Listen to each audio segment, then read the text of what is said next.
إن المسلمين والمسلمات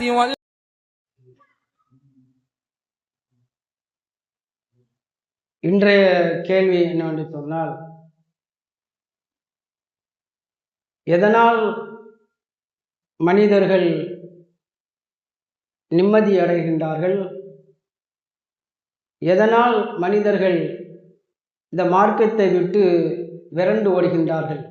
நம்ம ஆரம்பத்தில் இந்த வசனத்தை சொல்லி தான் நம்ம சொன்னோம். ஒமின் அன்னாசி மையாபுதுல்லாஹ் அலா ஹர்ஃப் ஃபைன் அஸாபஹு ஹைரு இத்ம அன்னபிஹி வயின் அஸாபத்துஹு ஃபித்னத்து இன் கலப அலா வஜிஹி அப்படின்னு இந்த வசனம். இந்த வசனத்தை அல்லாஹ் சொல்லி காட்டுகின்றான்.